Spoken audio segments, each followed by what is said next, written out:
Welcome to today's podcast episode. This show exists to explore how TTRPGs have an effect on the people who experience them and how they have a deeper impact on the world, and therefore we are more than D&D characters.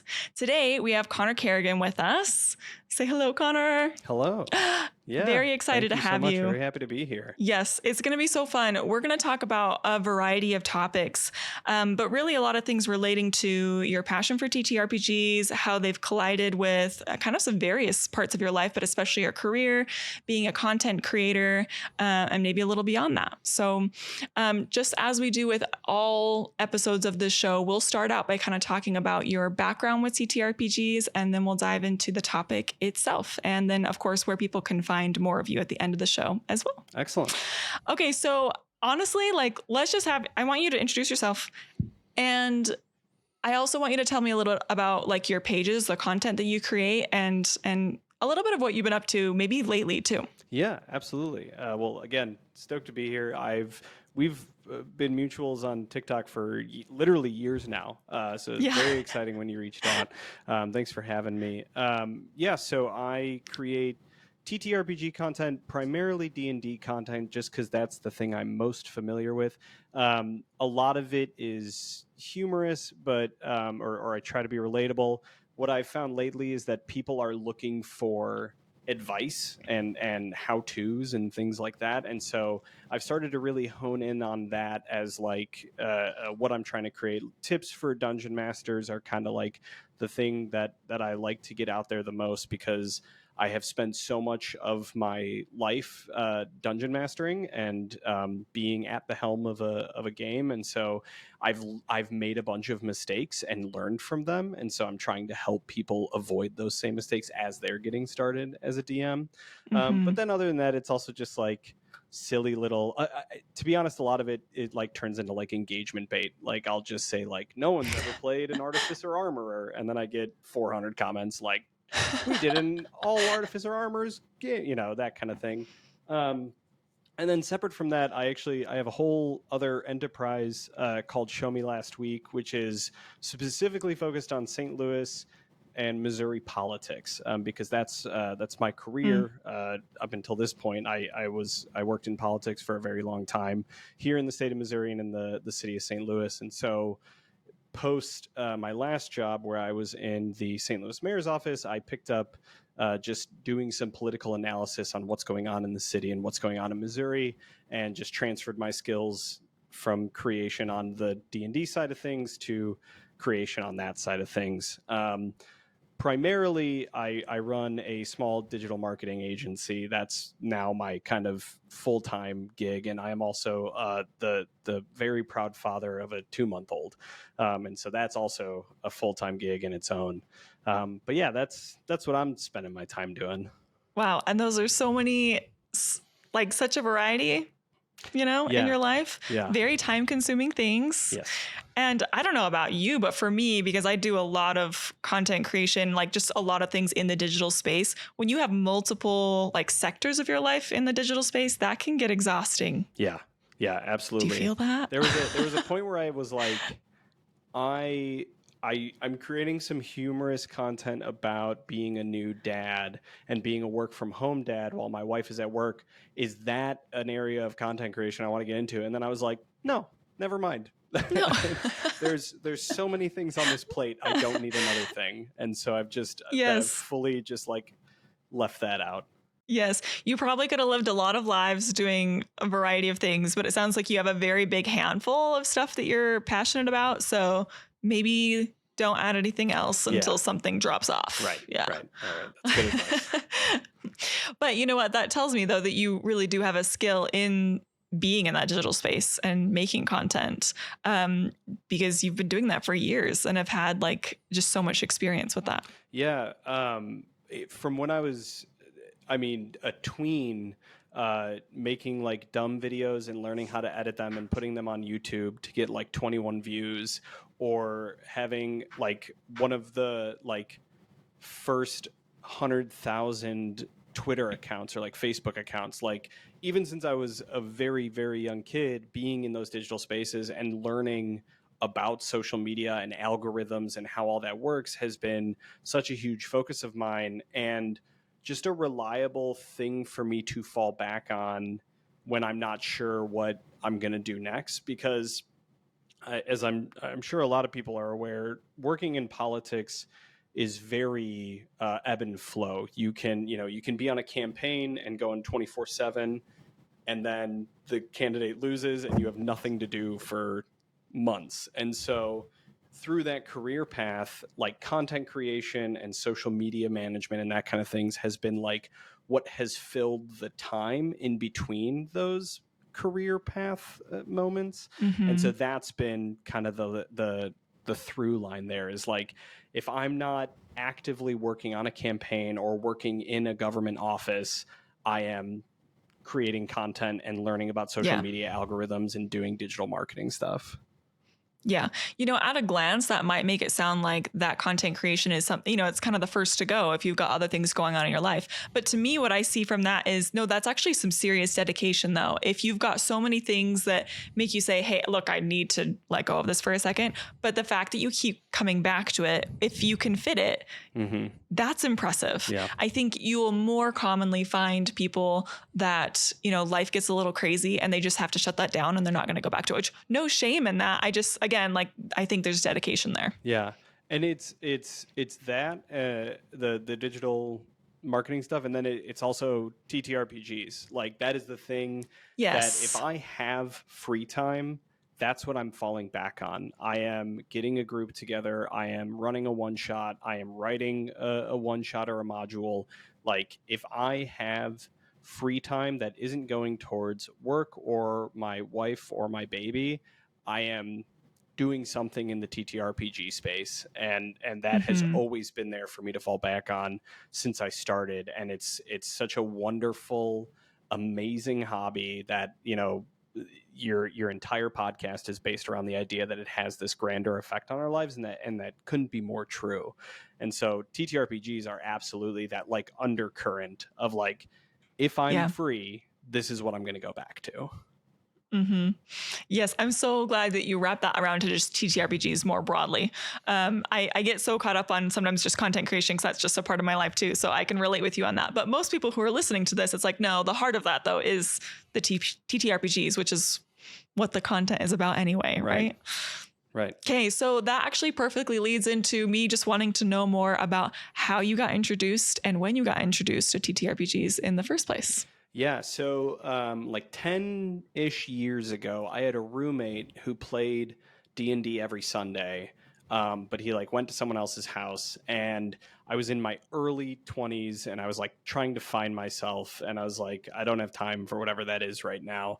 And then a few years later, a friend sent me the YouTube season 1 of Fantasy High on Dimension 20, and was like, you would love, like a very, very close friend of mine was like, Connor, you specifically would like what they're doing here. And he sent it to me, and I binge watched it in like a matter of like a day or two. Like, I was just glued to Brendan Lee Mulligan and Fantasy High. And I remember having this moment of like, this is what Ryan was doing when we were living together, and I didn't know like the magic that was here.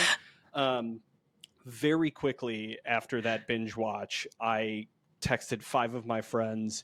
We all lived in different parts of the country, and I was like, I want to play Dungeons and Dragons. Will someone be a DM, and will other people play?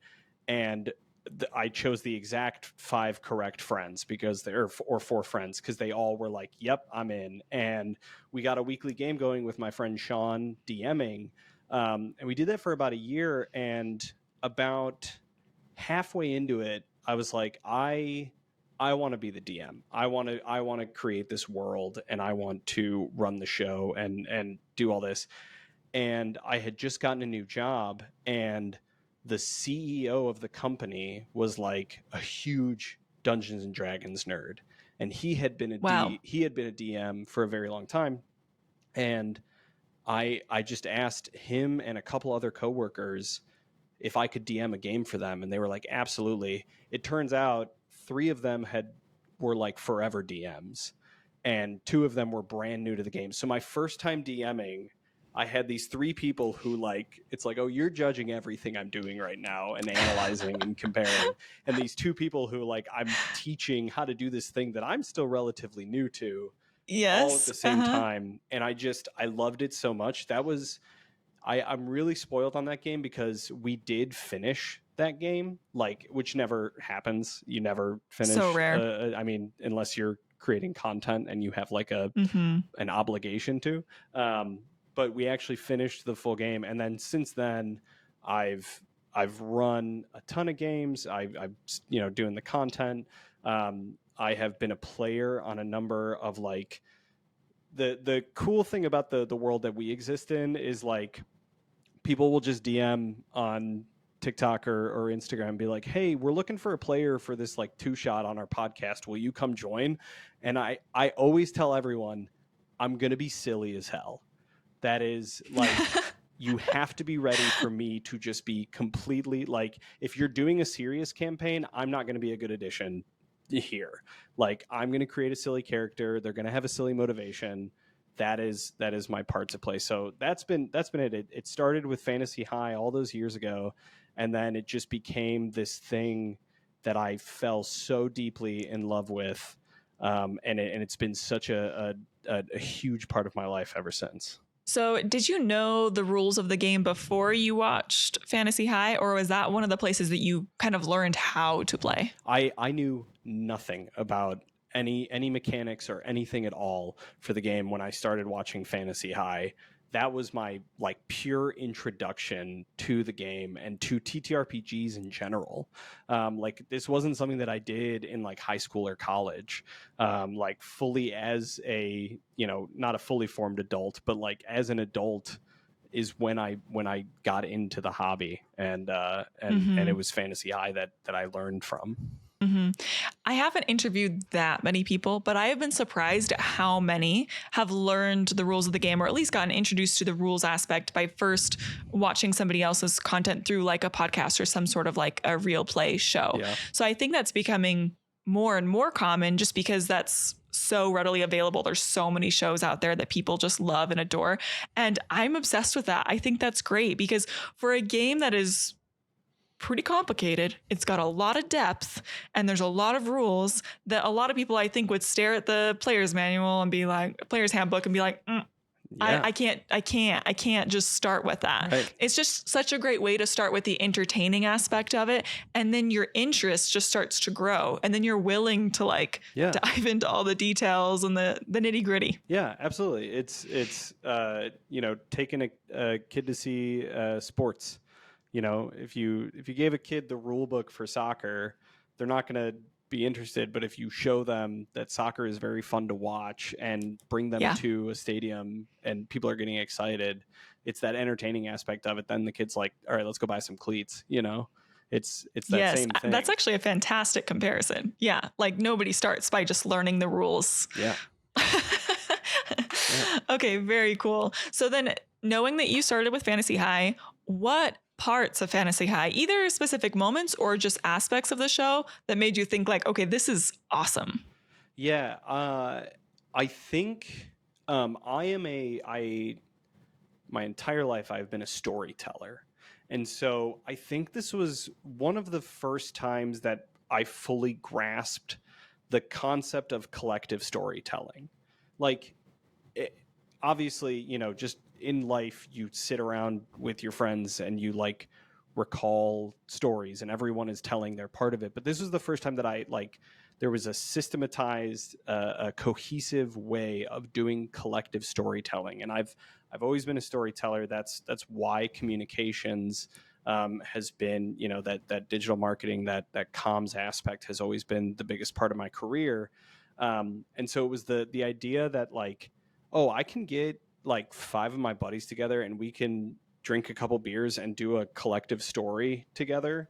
And that's the hobby. Like, I'm fully sold. Yeah. There's nothing that compares to that collaborative storytelling aspect. I mean, I can think of things that like kind of are on the fringes of that, but there's just nothing else like it. Absolutely. So Yeah, I totally agree with that idea. So now we've already kind of talked a little bit about your career, but give me some full background on, what your career has looked like, and then we'll talk about how D&D is kind of intertwined with them. Sure. Yeah. I've worked in politics for the last 8 years now. Before that, I worked in nonprofits, which were adjacent to politics. But about 8 years ago is when I fully dived in. I was a field organizer for the Human Rights Campaign in St. Louis.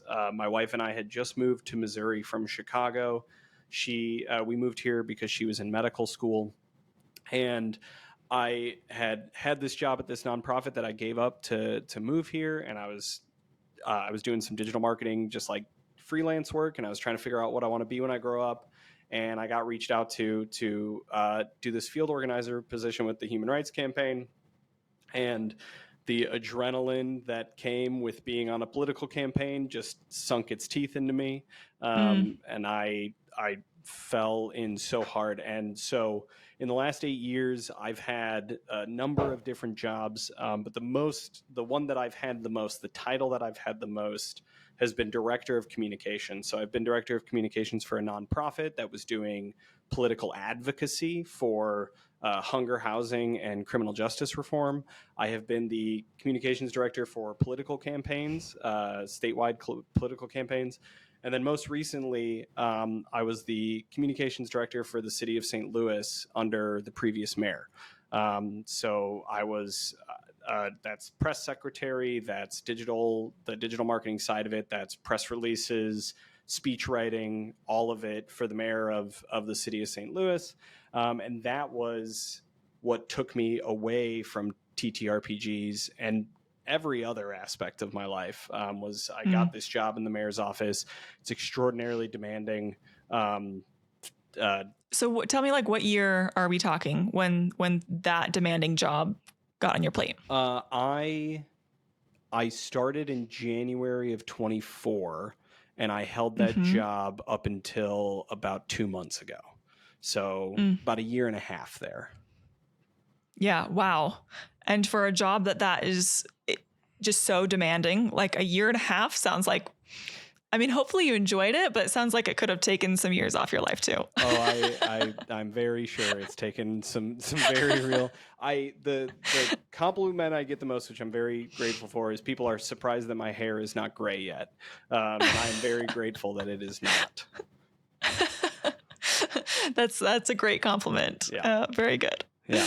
Oh my goodness. Okay. So I can see why that would make you step away from some other, both content creation and TTRPGs together or separately are also just very time consuming, and they require enough space and time in your life to relax and be creative and step out of your regular life bubble and everything. So I get why that would have resulted in taking a break for a little bit. Yeah. The content creation stuff, I was just fully I'm going to be doing content creation for the mayor of the city of St. Louis. I can't be over here on the side, also D&D. It just wasn't realistic. And then I tried to keep playing D&D as a player. There's this game here in St. Louis that I've been a part of for going on 2 years now, longer than that. But I had to stop playing for a period of time, for about 6 months, because we would be in the middle of the session and I literally had a setting on my work phone that I called D&D, which was there were only 4 people who could call me during that time, and one of them was the mayor of the city of St. Louis, and that was what I would set my phone to while we were playing D&D. And for some reason, everything always would pop off on a Tuesday. And so we'd be in the middle of this very important role play moment, and I would have to stand up and get up from the table and go take a call. And sometimes I would have to leave because there would be an emergency, and it just became unsustainable. It was unfair to the people at the table that I was with for me to continuously pull attention away like that. So I had to take a break for a while. I'm very happy to say I'm back in that game, and we're having a blast. Awesome. Yeah, it was just a full step back from anything that wasn't work for a year and a half. Yeah. Oh, absolutely. Well, I can definitely respect, from the conversation that we've had, it sounded like that group they were understanding, Oh, yeah. you know, obviously like the reason why it needed to be that way. And they were as flexible as they could be. Yeah. But that ultimately just didn't feel sustainable at that time. No, it wasn't. It was just not fair to them. It was, it had gotten to the point where it was like, well, we're going to play as if Connor's not going to be here. And if he can be great, but like you're like my character, we built in this backstory where my character would just disappear for a period of time. And like we worked out a way that was acceptable in the campaign, so I'm very grateful to that dungeon master and those players, and I'm still in that game with them now. They're some of my closest friends, but yeah, it was fully unsustainable for a time to do anything other than work. That was the nature of the job, and they no one pulled the wool over my eyes. When I started, they were like, hey, you're about to, like, this is going to be 10 times harder than anything you've ever done. It's going to demand more of you than you've ever given to anything. And it did. And they said it was going to be 10 times harder than anything I'd ever done. And I feel like they kind of undersold it, but yeah. Oh man. Yeah. Well, so fortunate that you were able to join that game later. I mean, that's really cool that you're able to kind of resume with some of that you weren't able to participate in at one point. Yeah. So yeah, no, very, very, very helpful to just have a group of people that, I mean, at the end this is a group, they've been playing a weekly game since like years and years before I even met them. And so they've had this appointment Tuesday night game for years and years and years. And they weren't going to stop anytime soon. So it was really nice to be able to like fully dive back in. I was out for a time because of work, and then our son was born.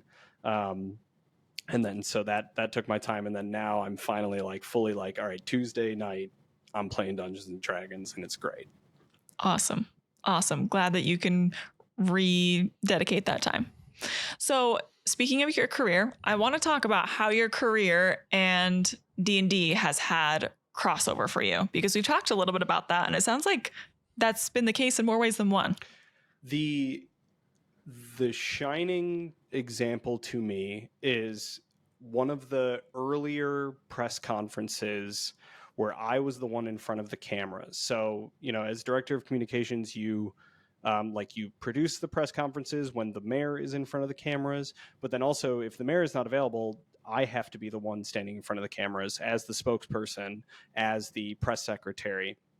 And there was a time, it was one of my first press conferences where I was the principal and I was standing there with all the cameras pointed at me, and reporters started asking me questions, and in my brain I went, oh, this is turn-based combat.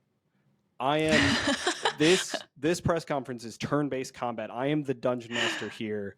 All of these because it literally, it's you go to this reporter and you spar with that reporter for a bit. They ask you questions and you respond, and then you go to the next one and you make sure everyone gets their turn. And so as soon as I had that realization, it was just like, oh, I know exactly how to do this. I know exactly how to manage this situation in a way that is most effective. And then it started to get even deeper than that, because, you have to think when you're a dungeon master and you're in combat, no matter how much you prepare, you could study your players' character sheets as much as you want. They're going to do something you weren't ready for. Absolutely. And you have to be able to think on your feet, and you have to be able to respond and do it in a way that feels fluid. And it's the exact same thing where a reporter throws a question. I would walk up to the podium for my press conferences with my bullet points and my notes, and they would throw a question that I wasn't ready for. The big difference is that there were a bunch of cameras pointed at me. And so like you have to think on your feet to a level of like, anything I say right now could be on the 5 o'clock news if I screw this up. And so it was such a blessing to have spent years prior to that especially having like incredible creative players who were always throwing me through a loop. And so that was the moment that it was like, oh, I can actually pick up on skills that I developed through being a dungeon master and apply them to this big, scary thing that I'm doing right now. And then you just start to get deeper into that idea of like, like effective note taking, and being able to, as you prep for a D&D session, being able to take in a bunch of information and then regurgitate it in real time to your players in a way that is cohesive and understandable. That's what communications is as a profession. It's digesting Mm-hmm. and then spitting stuff out in a way that people can understand.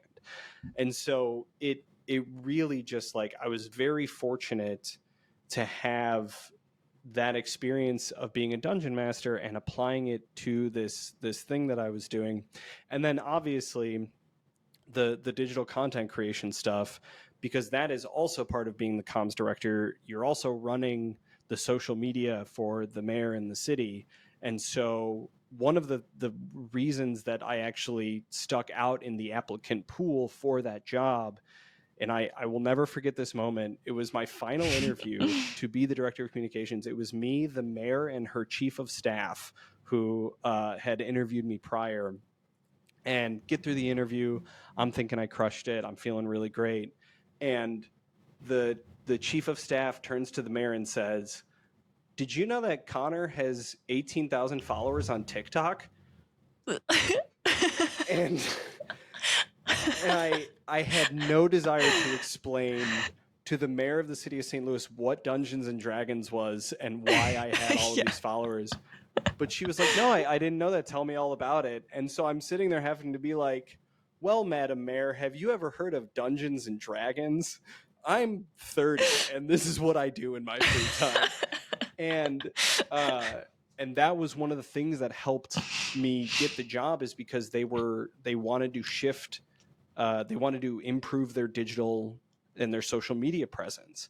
And it was like, oh, well, I have this thing here that shows that I know how to make short form video, how to talk to the algorithm, how to make content go viral, which I don't even think is a real thing anymore. But that helped me to actually like secure the job. And then like, oh, I already got CapCut installed on my phone. Like, oh, I got to cut this video up of the mayor talking at this event. Boom, boom, boom. That's done. We've already got it posted. Like, so there were so many ways that TTRPGs and being a TTRPG content creator made me able to be decent at the job, at this big scary job that I was thrown into. Yeah. Yeah. It's so cool to hear you compare those things. It's not that it's one to one. And obviously there are some challenges there that D&D does not have. Right. And it's just a completely different topic. But it's interesting. I almost want to call it like there's a sense of, I mean, muscle memory really truly isn't the term, but there's skills there that can translate a little bit. And you can say, okay, this is familiar to me. And it makes me think, like, obviously there are people who have held jobs like that have not been in the D&D space, but it is interesting to think about the one up you have on the familiarity that some of that can have in that very unique, like, as we said earlier, there really just isn't anything that compares to TTRPGs. Right. And to be able to say, okay, this is familiar to me because of that specifically. Yeah. Yeah. It was, yeah. Taking questions from reporters is just turn-based combat. And once I realized that, it was like, all right, let's go. We got this. I'm gonna think about that anytime I see something like that now. Anytime you see a person taking questions from reporters with a bunch of microphones in their face and cameras, they are the DM in a turn-based combat situation. And if you think about it that way, you can really start to see, like, there's definitely pattern recognition there. Yes. Oh my gosh. I love that so much. Well, I think it's so cool. And you know what's even crazier is I don't know the exact timeline of your career and when that got started, because D&D wasn't all that long ago that you got super into it. But I just think it's really cool that you've been able to grow in your career while you're also growing and getting to know D&D and being a content creator there. Like the fact that those have been able to evolve with each other is also just like really cool. Yeah. And like I said, it's just because at the end of the day, D&D and TTRPGs just always became my fallback. Just like, if I have free time, that is what I'm spending it doing. And so that has helped me to learn so much and to make so many mistakes and learn from them and get better at it. And it's the greatest, it's such a wonderful way to spend time. It's such a great hobby. It's such a great time killer in a Mm-hmm. very real way. Mm-hmm. And there's that fun entertainment factor. But part of the reason why we have this show is just to point out that it's beyond just being fun, right? And that it can actually serve a lot of different areas of your life. Yeah. So I don't think we've had any episodes so far that's focused so heavily on the way that D&D has affected one's career. So anyways, just grateful for that. But yeah, absolutely. And I don't think it would have been true. Like, obviously that career path is very unique in the sense of like becoming, doing communications in the political realm is not a very common path, but communications in general in any career, interpersonal office communication with your coworkers. Because like for you guys, your coworker is your spouse, so there's a different level of communication happening there. But just like your inner office communications, your ability to write a good email and make sure that people know what you're saying and what you're doing, and then translating that communication to your friendships and everything. Like TTRPGs, and for me D&D specifically, but TTRPGs in general make you a better communicator. I happen to turn that into a career, but for anyone, it just makes you better at empathetic interaction with your fellow person. And that is like such an important skill to have. I think it's really underestimated as a skill that can help you like get better, like advance your career, or become like build your social circle, or there's just so many ways that communication is integral to our lives and our existence. And playing TTRPGs regularly and working that part of your brain and firing those synapses, that is like, it's so helpful for that aspect of our life. I love that you can point that out too, because I mean, people who will listen to this episode, obviously a lot of them, like you said, it's like, I mean, communications jobs are aplenty for sure, but a lot of people are like, but that's not my career. That's, not my path. But still, like literally just as relevant in practically any job you have, or even beyond just career and jobs. It's just life. Yeah. So it's cool but I just feel like your stories take that to an extreme. Yeah. Oh yeah.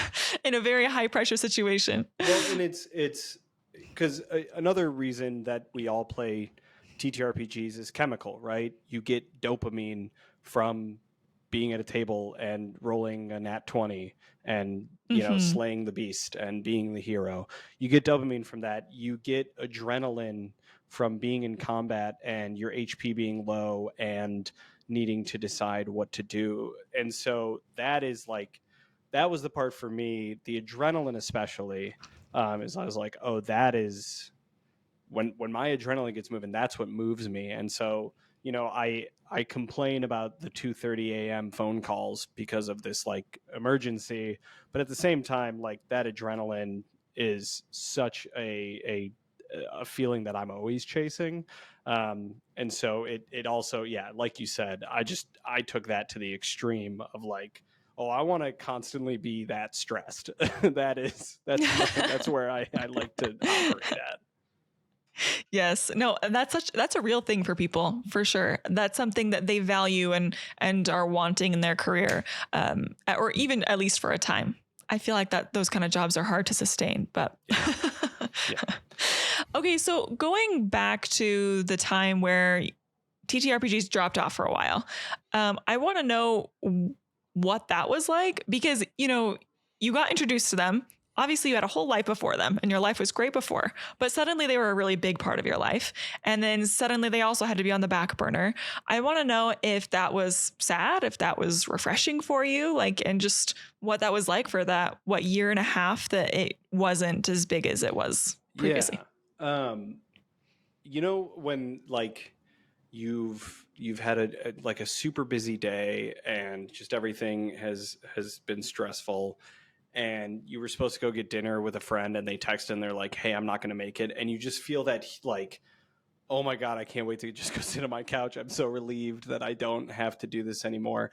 That like when I had been applying for the job and things were picking up and getting more stressful, and then got the job, there was a moment that I was like, okay, I can't do TikTok anymore. Like, that is just fully off the table. And there was a moment of like genuine relief with that. Because there was, you know, just as well as I do that, like, you are chasing, like, what do I do here to get more views? How do I edit these videos better? What hooks can I use to make this more entertaining? For sure. And to just fully relieve myself of that pressure was like such a weight off my shoulders very momentarily. And then over time, it became very obvious that I like, oh, that Tuesday game was actually really important for my mental health. Like, that Tuesday game with my buddies is actually part of the thing that is keeping me sane and happy.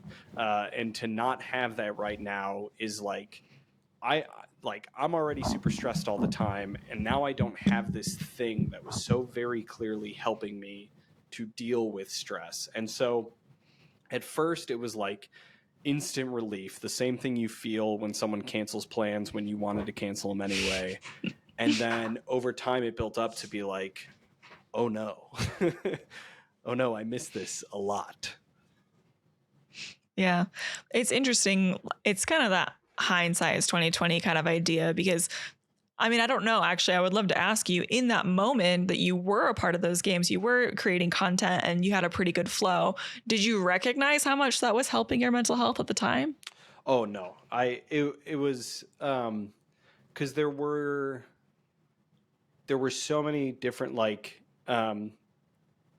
that's also before the mayor's office job, like I was going to therapy regularly and like had, there was much more structure to my life. And I think that's what I thought was keeping me sane and happy, was like having structure and like wake up at this time, meetings at this time, therapy, D&D, like I have this very clear structure. And then getting the job with the city, there's no structure. You wake up and every single day there's 5 meetings on my calendar, there's 15 things on my to-do list, and at the end of the day none of it got dealt with because something insane happened, and that took all of my attention, and that was just every single day. And so I didn't realize, I was like, oh, like I'm feeling stressed because I have a lack of structure, but I'm also feeling this adrenaline because that's what the job provides. So I'm like finding this really good balance. And then over time it was like, oh no, like hanging out with my buddies matters so much to like being happy. And my preferred way to do that is playing TTRPGs with them. Yeah. It's like, of course, I wouldn't wish that upon you to lose that and to have that moment where you're like, oh, I really miss that. And you had to live in that space for a while. But also, I hope that as you've exited that job and you're getting some of this back, that maybe there's a new appreciation that comes with that too. Oh, absolutely. I mean, it makes the loss of the job easier, because I lost my job because my boss lost an election, which that's a tough way to lose a job. And because there's still a part of me that's like, oh, if I would have been given more time, I could have accomplished so much more in that office for the city. But there was also like, oh, okay, I lost this job. Now I have free time. Now I can join a game again. Now I can get back on the TTRPG server that we started years ago, that at one point was like exploding, and then when I fell off, it fell off. And it was like, oh, now I can actually spend time doing the things that I love. And that was something that I had just fully lost, for a year and a half. You just don't do anything besides work. And so you're absolutely right that like it's not only a new appreciation, but it's a new like understanding of like who I am and the things that help me feel better, and it's absolutely one of them. Mm-hmm. It's interesting because at one point, D&D went from something you knew nothing about, something that you were aware of, and then something you were just really interested in, and it was fun. And at one point along that timeline, like it became like an actual value, a piece of yourself in one way or another. Yeah. And who knows, I got exactly where that happened, but I just think that's a really interesting arc that a lot of people experience. And it's just wild how a little bit of time with TTRPGs can do that to a person. Yeah, it's like, how many dice do I need to buy before this is a part of who I am as a person? How many D&D tattoos do I need to put on my body before it's like, oh, this is my personality? I could see that being a TikTok video. Like, what are the signs that D&D has become a part of your actual human identity? Yeah. Okay, turns out that's it's amazing. when you're in an interview and someone goes, "Hey, did you know that Conner makes D&D content?" And it's like, "Oh no, this is my brand. This is what I've created in the world." Yes, people know me for this now. Like, that's a wild line to cross. Yeah. Okay, so you've kind of talked about what led you to coming back. I think you've kind of answered that question for me, but I am curious, like, when that job came to an end, which is super hard, man. Like, even though the job itself sounded difficult, like, that just sounds challenging. Like, what did it look like to actually come back? Did you just go right back to it? Did content creation just pop right back up? Was it a slow thing? Was it very like a deliberative decision? Yeah. 3 days after my boss lost the election, my first child was born. Oh man. Oh wow. I haven't even thought about that in the timeline of all of this. Oh my goodness. Okay. 3 days after I lost my job, our son was born. Wow. And I was very, very fortunate that the new mayor who had won the election kept me on paper so that I could serve out my paternity leave. So, wow. Which is a very generous and kind thing to do, and I am forever grateful for her for doing that. So I had 6 weeks to learn how to be a parent to a newborn.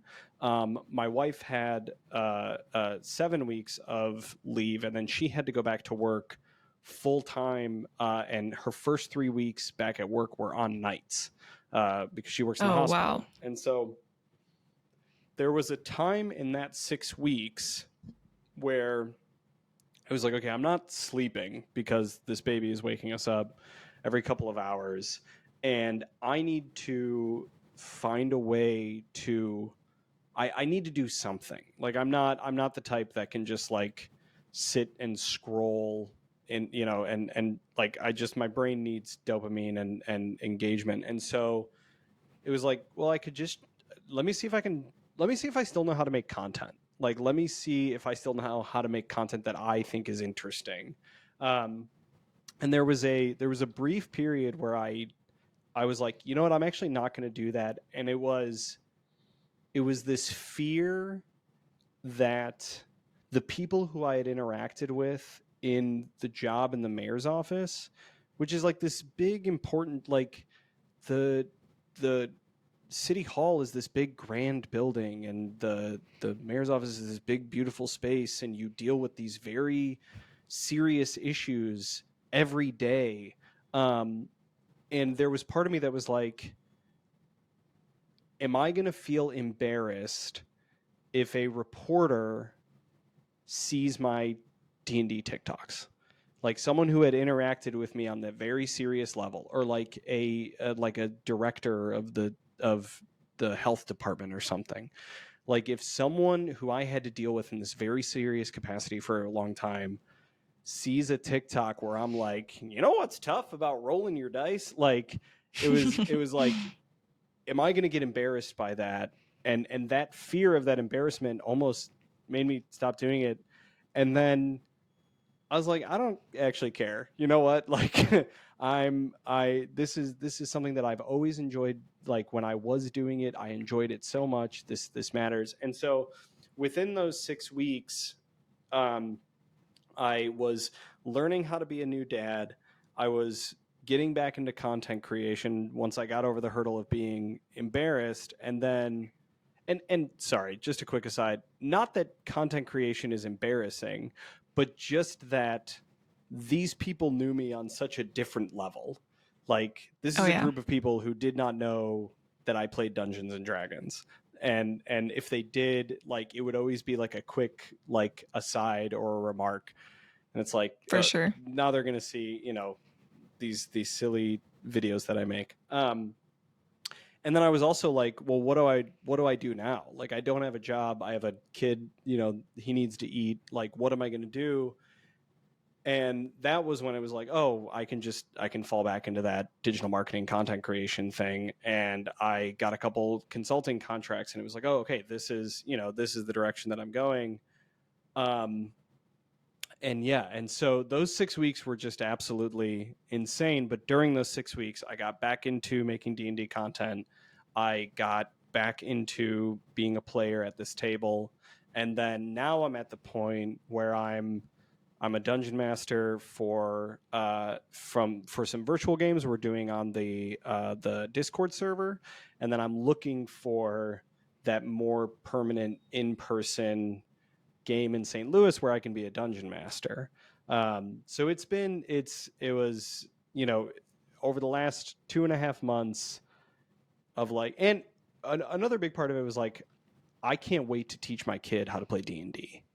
Like, Oh, yes. I can't wait until my son gets to be the brave knight who saves the town people from the evils of capitalism. Like, I can't, like, that is going to be such a fun time. And so that was another part of it, of like, I want my son to know, like you said, that this is like, this is more than a hobby. This is more than a game. This is like a set of, you know, not ethics and morals, but like a character trait, and something that I find is important to existing in the world and being a good person. And so that was another part of it, of like, God, I can't wait to show my son, you know, old Dimension 20 videos, and like have him listen to podcasts where his dad played a silly rogue character, you know? Yeah. Oh man, that's something so great to look forward to. Oh yeah. I'm glad that you decided to come back. I also have a whole professional life outside of D&D stuff, and most of them have no idea about the podcast and the content creation. Right. And yeah, every so often somebody knows, and I'm like, awesome. Yeah. Because the people who get it, and the people who don't, like, definitely don't. Yeah. You know, so I know its value, and similar to you, so worth it. Oh, God, so yeah. worth it, even for the people who don't know. But yeah, it's just funny to think about the way those things can collide sometimes. The knot that appears in my stomach when I get a text that just says, my wife saw one of your TikToks, ? And it's like, oh God. Now I have to explain. So, yeah.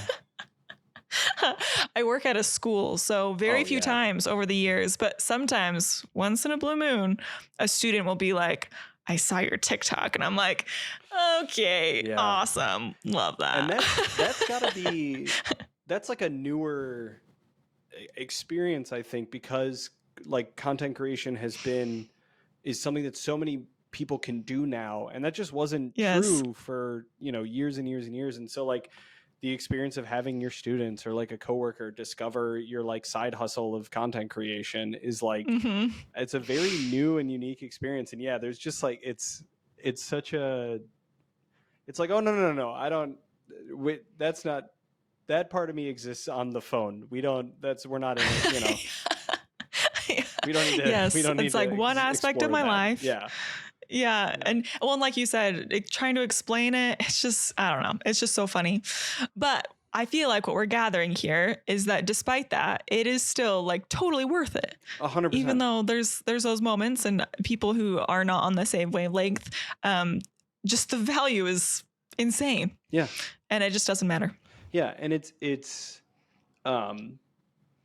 TTRPGs are all about community. That's, like I said, the thing that drew me to it was that idea of collective storytelling.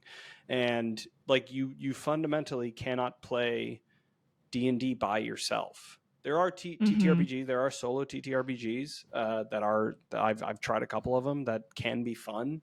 But like at the end of the day, the thing that makes me most excited to play is like my friends are coming over, we're getting a pizza and a couple of beers, and we're gonna do this, we're gonna roll these dice. Or at this time tonight, I'm logging onto Discord and we're all going to connect and play this game, and that's going to be a ton of fun. And so community is such an essential part of that. And the really cool thing is the community that is built through content creation.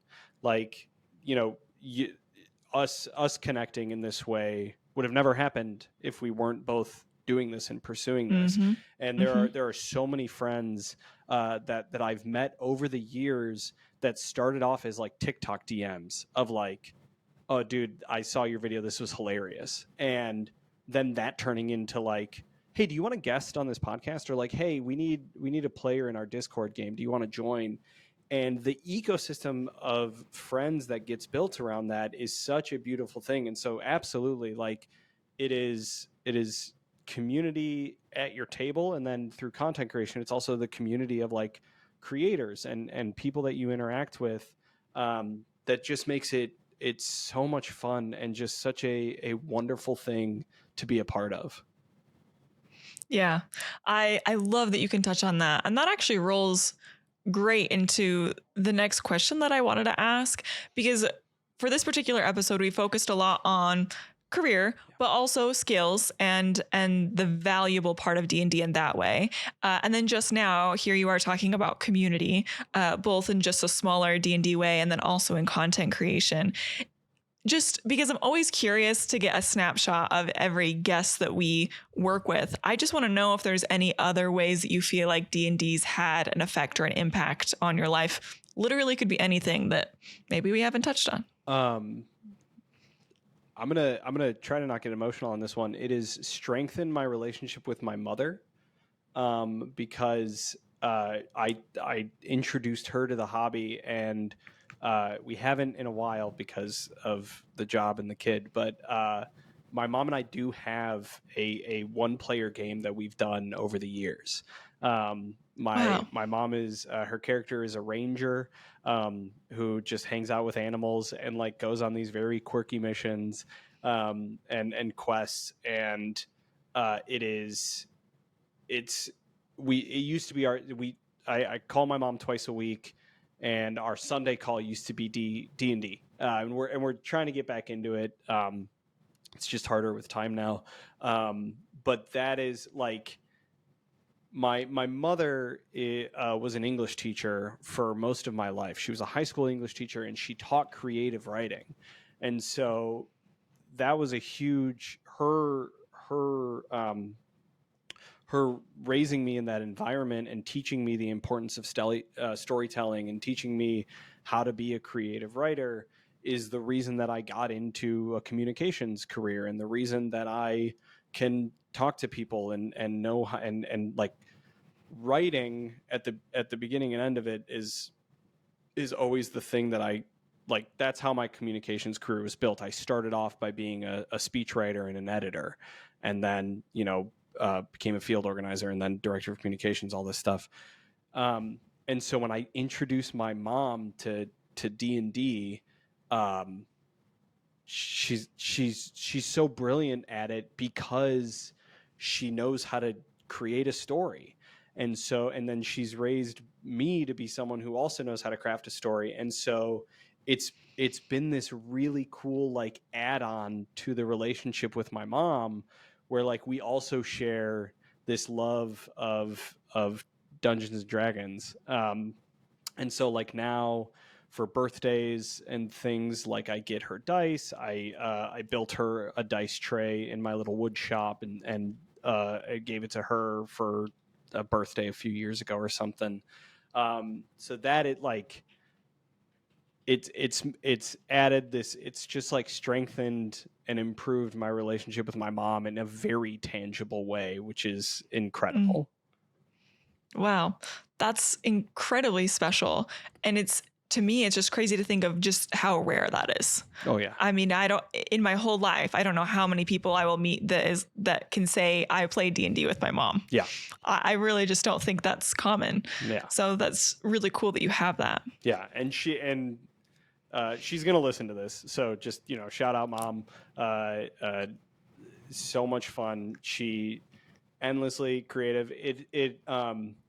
Getting her to attack a bad guy is like a nightmare. She never wants to hurt anybody. And so I always have to the enemies have to be these like completely evil, like pure evil. She has to like watch them like kick a puppy before she can like get activated. And so it's so much fun. And there's been a couple times, twice now, where my mom has come down to visit, and my mom and my wife have played, and they've gone on little quests together, and like that is such a special, and it's that exact sentiment where like we're sitting there and my wife and my mom are rolling initiative, and I'm like, oh wow, this is a really cool thing that not a lot of people get to do. And like obviously you guys get to do that. So you get it. I mean, I know that I'm the guest here, but like I'm curious as to how Knocked Prone and your guys playing has like worked in your marriage, and I'm definitely curious about that. Oh man, well, count yourself as the first person I think to ask us a question. So that's an interesting, bingo card, square marked off. And a really interesting question, because I played very little D&D before Cade started Knocked Prone and started doing real play things. And so having it be a production pretty near the beginning of my experience, and Cade DMing for that is just really interesting. It's just a dynamic that isn't very typical. So I think it's not super uncommon for a husband and wife to play together. There are very unique aspects to that. So it's just interesting what that's been like over time as well. When I was new, D&D was so stressful for me. I didn't get it. I never dove into the rules as hard as Cade did. And it just like, I'm anxious about performing in front of other people, like improv. I can't control everything. Like you said, like every session is going to have something you don't expect. Like all of that is crazy for me. But Cade is the one that dove so deep into it and had the intense interest and passion before I did. And mine was a very slow burn over time. And I think that over the years, it's become progressively more special because I can start to relax a little more about the rules and being vulnerable in the roleplay aspect and just getting to be there in the moment. And so it's just, there's super unique aspects to that. And then a lot of things that it's like, no, everyone knows exactly what that feels like, So just really interesting how many scenarios that's created over the years, man. I could go on. And it's fascinating to hear you talk about D&D and the production of it kind of like coinciding, because that's the same exact thing with me, where like D&D as a hobby always coincided with, I'm building this TikTok following and creating content around D&D.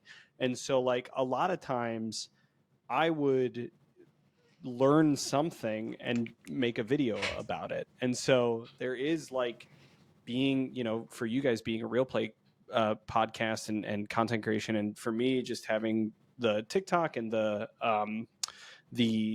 Discord and that type of thing, like it's always been this essential part of my D&D experience. And it's always been like for TikTok, it's like, okay, I'm going to make this thing. I'm going to make a TikTok about D&D, but I'm also like using it as a learning experience to understand how to better edit videos, like how to better understand what the algorithm is looking for. And then that turns into like one of the things that I do through my digital marketing is I provide clients with a like short form, I call it the short form video Bible. And it's, if you're going to be making short form videos, here are the things that I suggest when it comes to filming and editing that will help you get more views and more engagement. And everything in that Bible I learned from making D&D TikToks. And so, and for you guys, I imagine it's the same where because you guys have been doing this for what, 4 or 5 years now? Almost 6. Yeah. So over the years, you learn how to use your equipment better. You get better equipment. You learn how to use a new tool that helps you stream more seamlessly and get better at that. And so it's fascinating to hear you talk about like D&D as a hobby for you has also always been a production. Because I totally recognize that, where like D&D for me has also always been this like my vehicle for content creation. Yeah. I'm so happy that we can relate on that. And with a lot of the guests that we've had, I think I could relate on things like that. But it's interesting even what content I see sometimes that it's supposed to be relatable D&D things that I'm like, I actually really like, I never had that experience because that just has to do with home games. You know, it wouldn't make sense for a production. I wish I could come up with a concrete example right now, but I can't think of anything. So, you know, it's nice to remember that there are like some very small pool of people that are kind of in our same boat where content creation in any form has also come at the same time as like just having a developing D&D experience. So very fascinating. How often how often do you play not in front of a microphone? Ooh, well, it's been very on and off over the years. And so there'll be long periods of time, especially when we're in production for a podcast, that I'm not doing anything because those games are so consistent and so long and so time consuming. Like I'm so into it that I'm like, I can't do anything else. Like that's enough for me. But my favorite games have always been the ones that have included other family members. Those are the things that I'm like, oh, I could always make time for that. I'd be so happy to play with my parents or my in-laws or my siblings. Like that's just pure gold, you know? So over the years, that's been an on and off thing. Yeah. You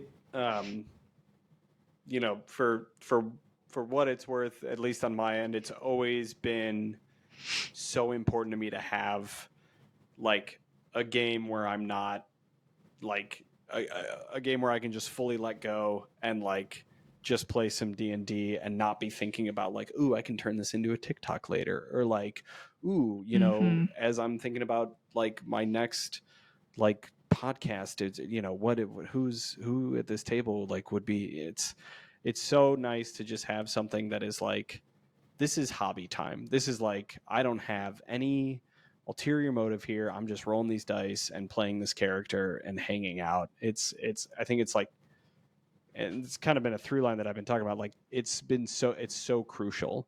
And the time that I had where none of that was happening was like fine, but I missed it so much. And now having that regular non-obligatory D&D time, like D&D time that's just for D&D and not for any other reason, has been, it's so great and like such a beautiful thing to get to participate in.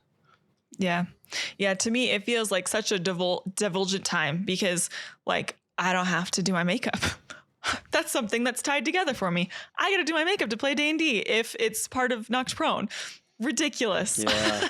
So when I get to go hang out with family, I can be in comfortable clothes. I can eat snacks. We can't eat snacks when we're doing production. Oh. When I make a character, sorry, go ahead. No, no, not having snacks at the D&D table sucks.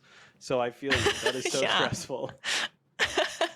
Yeah, even just characters, like I'm always thinking about, well, if I want to cosplay that character because they're an Knocked Prone character, some cosplays are much more doable than others. And so it prevents me from playing all kinds of things or personalities or whatever. So I think a lot of people maybe look at content creation or being on a podcast like that sounds so fun. Of course, there are amazing things about that, but it's also a privilege to have that just typical home game. That, and like I said, that is the pure gold. That is D&D in its purest form, is when it's not a production. Yeah. And you all, you know, are a testament to like, it's a job. Like to make a good, consistent D&D real play podcast, it's not like you can't just be with your friends and be like, oh, I've got a microphone and we're going to set it up. And like, to make a podcast that people want to listen to, that people are going to get invested in, to build characters and settings that people are going to care about and want to tune in for and want to, you know, contribute to your Patreon. And like, it is work. It is, and it's very, very fun work. And what an honor to be able to do it. but it is work to make sure that you are turning this thing that you love to do into something that now has an obligation to other folks of like, I need to be doing this in a way that is entertaining to other people. And there is a very, very fine line between what is entertaining to you and your friends around the table and what is entertaining in a way that people are going to hit subscribe on your YouTube channel. Like those are Yes. very different levels of fun, and a big part of it is the work that goes into high production value, high levels of storytelling, high levels of character creation and consistency. And so I'm always impressed by anyone who can get 5 or 6 people around a table and make that happen in a very real way without the support of an institution like Critical Role or how Dimension 20 has Dropout. It's like they're surrounded by a production crew. You all are literally homebrewing the production of this very entertaining thing, and I commemorate you guys so much because that is no small feat at all. I appreciate all of that so much. That's so nice and so thoughtful. And I think you put that into words in a way I literally never have. And you really, really hit that on the nose. Yeah, for real. Yeah. You're hired. Nice. Oh my goodness. No, that's just so true. And I wish everybody could just understand some of that. I don't know, like that's just our life. Like so much of what you just said is literally just the reality that Kate and I are in every day for years. Yeah. So how do we get eyeballs on this fun thing we're doing? How do we convince people to watch us play make believe? That's and like the audacity to ask yourself that question and then the gumption to make it happen is like so incredibly impressive. Yeah. And while we're, like talking us up and everything, sticking with it, right? Like it's the amount of time, the people that we've seen come and go. Well, like I said, like there's no, we've taken huge breaks before too, but typically when someone takes a break, they're done. And that is also totally fine. But like, it's just, coming back time and time again and doing it over the course of years. Like, and again, it's based out of fun. It's based out of passion for something that's literally a game. Of course it can go beyond a game and it's deeper than that, but at its core, it is a game, so you want to keep it fun and you want it to be fun for people, but you also want to grow your business. And it's this whole like back end, like enterprise kind of a thing. It's just a wild thing that not a ton of people can relate on. So and you're appreciative for every view and every person that actually cares and pays attention to it. But yeah, it's you're like I said, hey, me and my friends are gonna play make believe, and we have the audacity and the gumption to have other people watch us and be entertained by it. And entertainment, especially in today's attention economy, is such a it's hard. It's hard to be entertaining. Because there's a billion other people also trying to be entertaining and also vying for people's attention. And so to create something that people care about and love and consistently tune into in today's attention economy is such an accomplishment in a very real way. But it's also like, if you know how to do that, you like it. There's such a high that comes from that. Like coming back to TikTok and making those first couple videos and then seeing those numbers go up, it was like, oh, I still know how to do this. I should do this. Like that made me feel good to like throw this together. And so, yeah, it's a very unique thing. Being entertaining is very, very hard. And it goes back to that same thing of like when I was doing press secretary work, like every day there is something happening and it is going to be on the 5, 6, and 10 o'clock news. And I have to be entertaining enough that they want to include that. Like, I'm speaking on behalf of the mayor and the city. I want what we have to say to make it into the newscast. And so I have to be entertaining because they're going out and filming 10 minutes of content about this that they're going to cut into a 90-second slot. I have to be entertaining enough and say something in a way that they included in that 90 seconds. And the city or the mayor gets their voice included in that. And it's not easy. It's not easy to be entertaining. It's there's a real challenge to it. Am I blurry on your end? I think I'm. Yeah, just for a second. I don't. Let me fix that. There you go. But yeah, my whole thing is being entertaining is hard, and you guys are very good at being entertaining. So good job. Thank you. Thank you. It's a lot to keep track of, and the recognition feels fantastic. Good. So thinking of your career and also TTRPGs, all the change that's come from just the past couple of months, do you have an idea of what's next for you / what you want for your future? And this could be relatively short term. It could be long term. I just feel like you've already had such a career and then also just such a ride with social media and TTRPGs. Like, what do you see in your future? I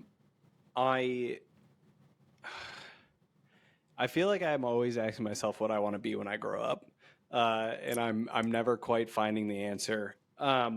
Right now, what I'm really looking to do is build up my digital marketing agency. That is like a big part of what I'm trying to do. And the really cool thing about that is that D&D content creation feeds into that because it helps me stay on top of the algorithm. It helps me understand what's going on. It helps me better consult my clients on how to do that. It makes me a better writer, and writing is such a huge part of A, running a digital agency, and B, building up the brand. So, luckily that specific goal right now of like, I want to build up this digital agency that I'm working on is bolstered by being a nerd and being a TTRPG nerd in a very real way. So I'm enjoying that. And then I don't know, like I've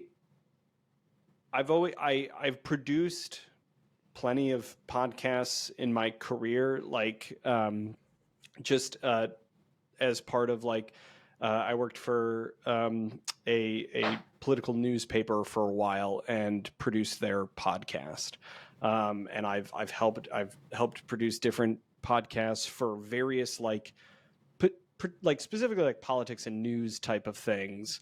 And so like I've thought about like actual play, but then it's like the difficulty in it, and so it's like, is that even a possibility right now? I think honestly right now, like I'm trying to grow my online presence. I'm trying to build up my digital marketing agency, and I'm trying to be a good dad, which turns out is like takes quite a lot of your time to be like a good dad. But my son's coming on 3 months old, and he's at the point now where he's like recognizing my voice and smiling when he looks at me. And oh man, it is pure magic. Like he is made of magic. And that moment of like me, I've been singing Hot Mulligan to him, which is a punk band.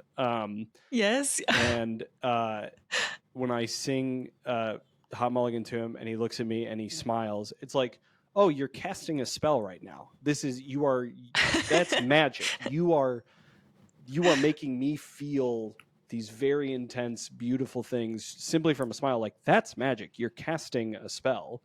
I know about that. You're a wizard. Oh, that's incredible. It's interesting to think about, like, especially for how rapidly things have changed for you over the past couple of years. Like, who knows what the next couple of years could look like? Yeah. It seems like you've got your options open a little bit, and it's a bit hard to predict. And you have so many different experiences that it really just could be such a huge variety of things.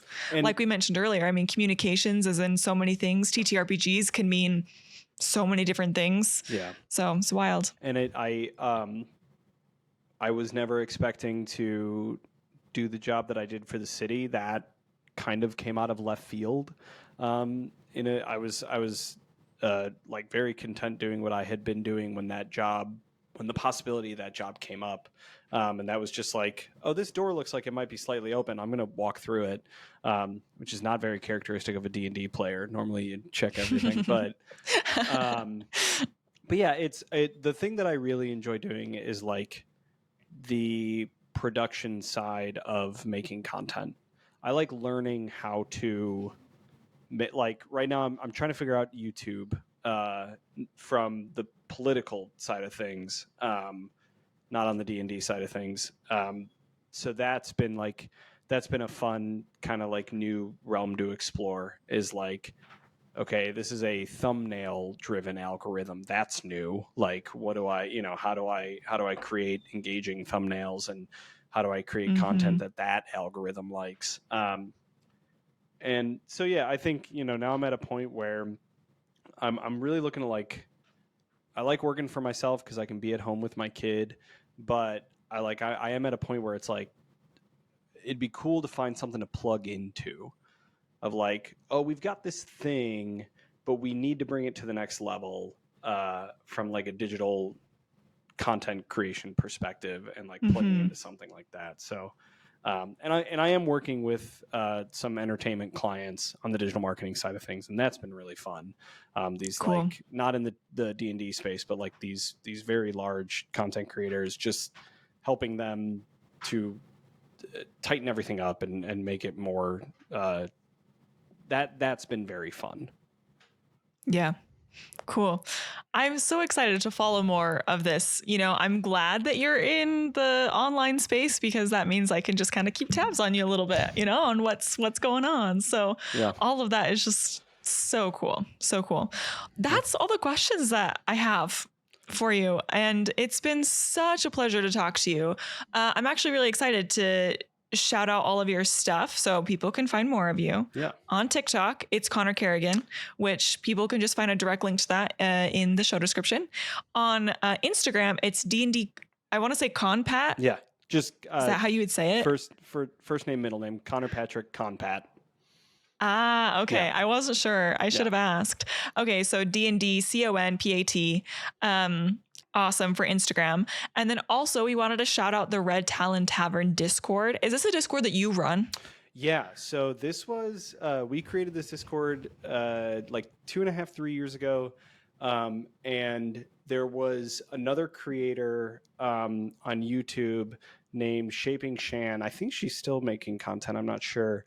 But she was a part of the community. It started because I had a friend who designed a TTRPG that he wanted to play test. And so I was like, oh, I'll just create this this Discord server and see if a couple of like TikTok people will show up and we can play test your game. 700 members later, it's like, oh, this is a thing. Like people are here. And so that also languished while I was away, because I had been like actively engaged with that, working with a mod team and everything. And that kind of languished. But now that I'm back, we've actually started picking it up. Earlier this week, we do player versus player arenas on there that are run by my friend Alex. And so that is super fun. I'm doing a text-based D&D game that is it's all just happening in that, and that's a brand new like experiment that we're trying.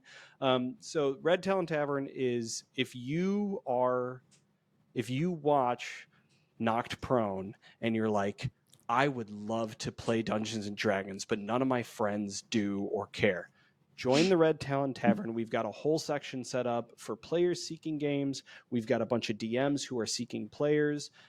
We've got built out, like, we basically figured out how to use Discord to like fast track starting a TTRPG campaign and getting people involved and making sure that like there's channels for everything, and there's consent sheets that everyone, like, we've worked through making it easy to onboard people to the hobby. And then there's just a couple channels where we just like share, like, you share your character drawings, or you just like talk about your your favorite TikTok creators. So it's back, baby. It's the Red Talon Tavern is back, and it's a ton of fun. And so that is something that I'm really enjoying getting to be a part of again, because it's such a cool community of people who, again, it's just like, we're just here to play some TTRPGs and have fun. So yeah, that's amazing. I can't tell you how often we have people that are looking for some sort of D&D online space to actually play something TTRPG adjacent, just within that realm. And we don't have a lot of places we send them. So now we can shout out Red Talon Tavern. Yeah. Yeah. Like, seriously, people, that just sounds amazing. And 700 people is just incredible too. Like, what a fun group of people to have. At its peak, we were over 1,000, and I remember that. I remember the day we hit 1,000, and it was like, what? What are we? How did this happen? It's gone down since I stepped away for a time, but we're finally back to like consistently getting people engaged and actually playing games. And it's a really cool space, and it was born because a friend of mine wanted us to play test a TTRPG. I was living in the middle of, I wasn't even living in St. Louis. I was living in the middle of Missouri, in an apartment that was off the highway. Like, not even like, the only thing you could walk to is the gas station. Like, that's where I was living. And so it was this like incredible space and thing to be a part of, in a place that can feel very secluded. Yeah. Yeah. And so many people are in that space that like there's just not a way to get together with people. So they have to find those online spaces. Right. Yeah. Yeah. Amazing. Okay. Now also shout out your political, I don't know if it's Instagram only, and then also your marketing business as well. Yeah. If you care about what is happening very specifically in St. Louis and Missouri, Show Me Last Week is the name of the is the name of that channel. It's TikTok, Instagram, and a Substack. So I write on Substack at least once a week. It's free. You can pay, and I'd be very appreciative. But that's Show Me Last Week, and that is just I have a unique bird's eye view to everything that's going on. And you can imagine that in Missouri, there's not a ton of more left voices, like left-leaning voices. And so I'm kind of helping to fill that space. It's called Show Me Last Week. And then KCO, KCO is the name of the digital marketing agency. You can find us on LinkedIn, or just like reach out to me directly. But we help people specifically with like social media, email type of stuff. I've just got like a small team, and we make it easier for people to see growth and engagement in digital spaces. So. Awesome. I love that there's lots of ways people can connect with you, just depending on whatever is relevant to them. And yeah, seriously, that's so many different spaces to fill on the internet. So like, kudos to you for keeping up with all those things. When I forgot what someone said, but someone was like, your career is your attention deficit hyper disorder. And I was like, yeah, that's exactly like, I found a way to feed that beast and, put food on the table. So, yeah. Yes. If it works for you, it works for you. There you go. You are figuring it out. So I love that. All right. Well, on our side of things, all I'm asking of you is that if you're not subscribed, especially if you're this far in this episode, you should definitely subscribe on our YouTube.